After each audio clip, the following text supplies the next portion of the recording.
My name is Mark L. I want to tell a story of when I was 17 years old. I lived in South Africa in 1993 during apartheid.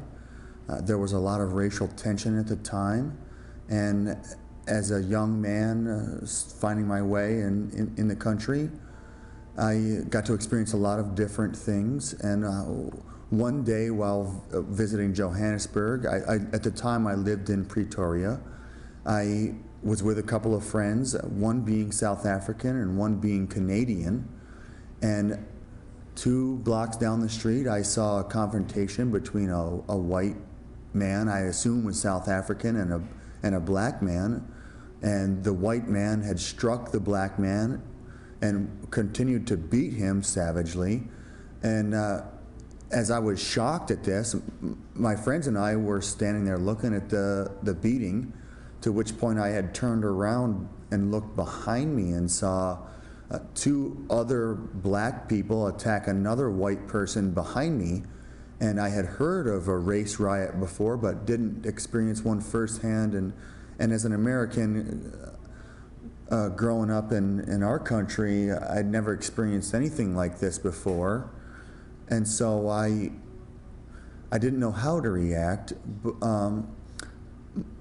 The Canadian and I looked at each other dumbfounded, or quickly realized that it wasn't just a confrontation between a black and a white 2 blocks away, but was a confrontation between blacks and whites in the country. And we quickly came to the realization that this wasn't anything to do with us. And we ran to the nearest door we could find, which happened to be a pub. And we hid underneath the table, to which my South African friend stayed on the street and swung at the first black person he saw, to which he missed and gotten beaten severely. And as an American, we don't expect to experience things like this. I was taught with more equality than that.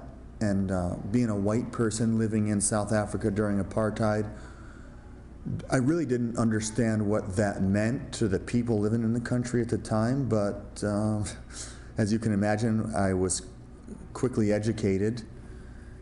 And I was torn between going out and helping my friend who was white and protecting myself, the fight or flee scenario we often come across.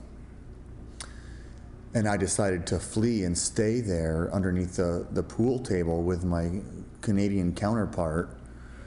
And I watched several beatings take place. I'm sure people were killed in the riot, as many people were killed on a daily basis at this point in South Africa over race.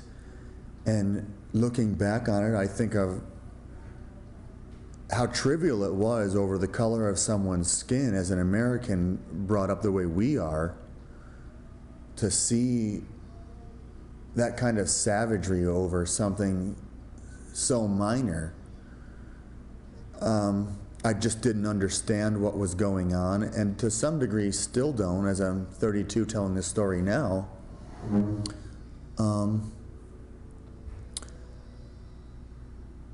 I don't regret what I did in any way. In fact, wished I had dragged my friend into it, but couldn't have, simply because he grew up in a different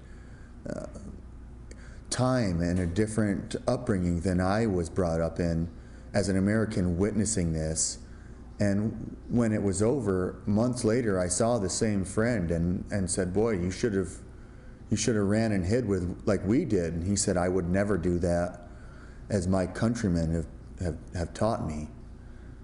And I, even to this day, don't understand what that entails. But part of me wants to say my upbringing doesn't understand. It was traumatic for me, and I'll never forget it. But at the same time, it gives me thanks for what kind of upbringing we have and the kind of the kind of upbringing I was given, in that color doesn't mean anything, but to some people it means absolutely everything.